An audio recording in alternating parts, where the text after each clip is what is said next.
Fala galerinha, beleza? Professor William Mantegão aqui mais uma vez, trazendo hoje o nono tema dos 10 mais cobrados nos últimos 5 anos do Enem. E para você que não viu os vídeos anteriores, vai aí na nossa playlist dos 10 temas, assista, baixe os materiais, se gostar, deixa o seu like, aproveita, se inscreve no canal, ative as notificações e fique por dentro de tudo que está passando por aqui, para que você possa fazer esse ano o seu último Enem, beleza? Fique ligado também no nosso grupo de estudos, que sempre está aí na descrição dos vídeos, beleza? Vamos deixar de enrolação? Toca a vinheta!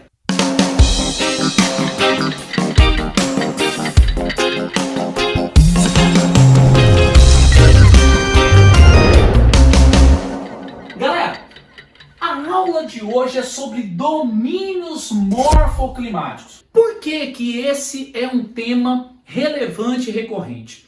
Ele é relevante porque ele é muito importante, tá? Porque ele vai trazer uma interdisciplinaridade muito bacana, principalmente quando nós vamos falar da área da biologia, né? Um tema tratado na geografia como biogeografia. E ele é um tema recorrente, ele está sempre presente nas provas do Enem. Se nós fizermos aí um apanhado, você vai perceber ele todos os anos na prova. Ou ele vai aparecer na prova de geografia, ou ele vai aparecer na prova de biologia, ou nos dois. Tá? Então não é só na prova do Enem que ele é importante, ele é muito importante nas demais provas dos principais vestibulares do país. Então nosso objetivo aqui é trazer um pouco desse processo de espacialização dos domínios morfoclimáticos, é trazer um pouco o que seja esses domínios morfoclimáticos para você, beleza? Então vamos lá. Quando nós falamos de domínios morfoclimáticos, a palavra domínio é muito interessante porque é aquilo que predomina.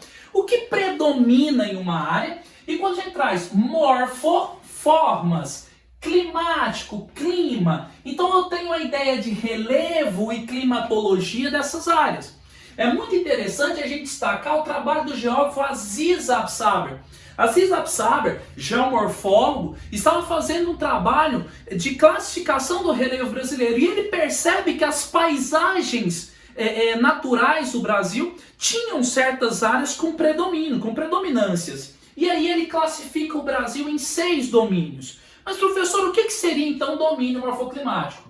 Representam a interação, a integração climabotânica, clima e vegetação, geomorfológica de relevo, né? Pedológica, solos, e hidrográfica, os recursos hídricos, tanto superficiais como subterrâneos presentes, que resultam na formação de uma paisagem predominante. Entendamos aqui paisagem, no caso, uma paisagem natural, beleza? Com destaque aí para a vegetação, beleza? Vegetação, relevo, tudo aquilo que nós podemos alcançar com o sentido, no caso aqui, o principal seria a visão. Estou falando isso porque paisagem é um pouco mais complexo, nós já sabemos disso. Bom, então o Absaber, ele faz uma classificação em 6 domínios. E quais seriam esses? O domínio amazônico, que seria o nosso maior domínio, que está na porção norte do Brasil, com uma característica marcante de floresta e o clima equatorial, quente e úmido. Depois, mais ao centro do país, nós temos o Cerrado, né, que é um domínio com predomínio de vegetação savânica. Mas é muito importante você se ligar no material que está aí na descrição do vídeo, que nós vamos ter vários tipos de cerrado. E o cerrado é uma vegetação bastante complexa. E para você que vai fazer essas provas, é importante se ligar nele, que ele é bastante cobrado.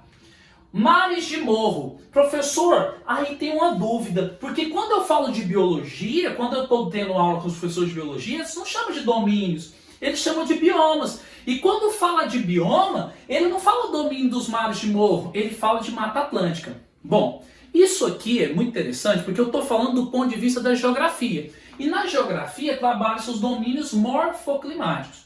Quando nós trabalhamos biomas, os biomas estão inseridos nos domínios. Olha só para você ter uma ideia.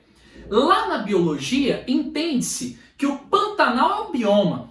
Aqui na geografia, nós vamos perceber que o Pantanal é um bioma, mas está numa área de ecótono, que seria uma área de transição, assim como a Mata dos Cocais e também a região do Agreste. É só para a gente ter uma ideia de que nós podemos ter uma variedade de ideias e uma variação nos conceitos, beleza? Bom, voltando, os mares de morro, então, são, características que nós temos no litoral, a vegetação, que é a Mata Atlântica, e o relevo, que é um relevo mamelonar, relevo de morros. Então, destaque, Cerrado e Mata Atlântica se identificam, nós podemos identificar como hotspot, ou seja, região com elevada biodiversidade, mas também que estão ameaçadas de extinção. No território brasileiro nós temos esses dois.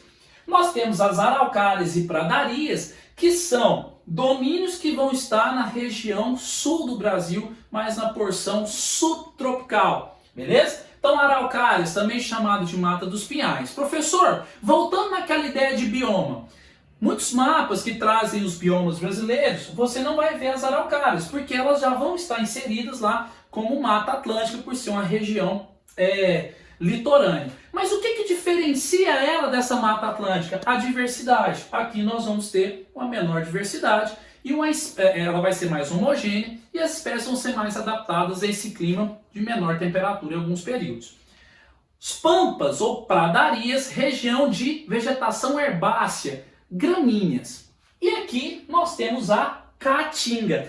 É muito importante a gente entender que quando se fala de caatinga, eu não estou falando do Nordeste inteiro, Eu estou falando do sertão nordestino e da região do semiárido, onde eu tenho uma vegetação característica do xeromorfismo. Professor, cerrado, tem algumas espécies que são xerófilas? Não. Aqui nós temos as espécies que são adaptadas à alternância de umidade. Nós chamamos ela de tropófilas. Nós temos um período chuvoso e um período seco, com clima tropical continental. Aqui nós já temos o tropical semiárido. Então aqui xerófilas e aqui tropófilas. Beleza? Esse assunto é bastante pertinente, esse assunto é bastante relevante e o material está aí preparado para você. Inclusive tem até um mapinha se você quiser colorir, colocar na sua parede, colocar no seu caderno, para você fazer esse ano o seu último Enem.